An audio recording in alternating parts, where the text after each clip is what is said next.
Acara podcast Deddy Corbuzier dengan bintang tamu komika Mongol berujung somasi. Deddy dan Mongol diprotes Perhimpunan Jiwa Sehat atau PJS dan sejumlah organisasi lainnya termasuk organisasi penyandang disabilitas. Deddy yang memberikan judul podcast Orang Gila Bebas COVID-19 di kanal YouTube pribadinya dinilai telah menyesatkan orang. Sejumlah organisasi yang mengajukan protes Deddy menyatakan faktanya ada orang dengan gangguan jiwa yang terpapar COVID-19. Selain itu, ada bagian dari obrolan Deddy bersama Mongol mengenai ODGJ yang seolah-olah mengolok-olok dan dinilai tidak pantas. Tak terima dengan pernyataan dua orang itu, PJS dan sejumlah organisasi serta individu melayangkan somasi terhadap Deddy dan Mongol yang menyatakan jika Perhimpunan Jiwa Sehat dan organisasi masyarakat sipil mensomasi Deddy Corbuzier dan Mongol. Hal ini disampaikan oleh penyintas skizofrenia yang turut melayangkan somasi C6 dalam konferensi pers secara daring Rabu 30 Juni.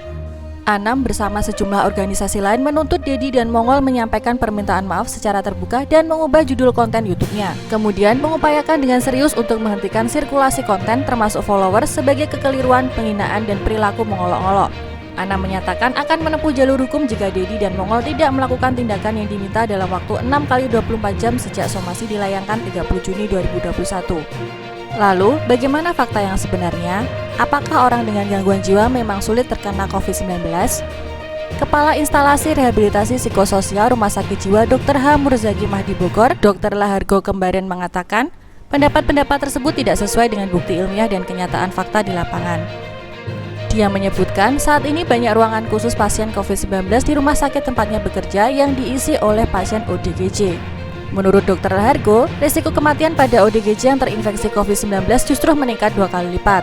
Penanganan yang lebih intensif dan komprehensif perlu dilakukan pada keadaan komorbid ODGJ dan COVID-19.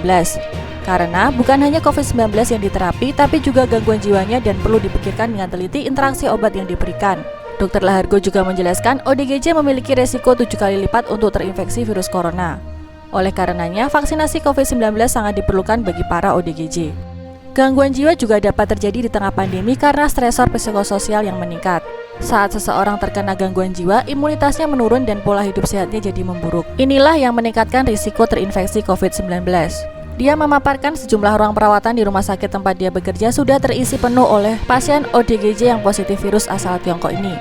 Berdasarkan data, 28 orang gangguan jiwa saat ini dalam perawatan COVID-19 dan sebanyak 64 tenaga medis di RSMM juga terpapar dan dinyatakan positif. Contoh lain di Rumah Sakit Jiwa Dadi Makassar. Dalam rentang waktu Desember 2020 hingga Januari 2021, ada 300 ODGJ yang dirawat di Rumah Sakit Jiwa Dadi. Dari angka itu, 170 ODGJ terkonfirmasi positif. Namun, saat ini mereka sudah dinyatakan sembuh.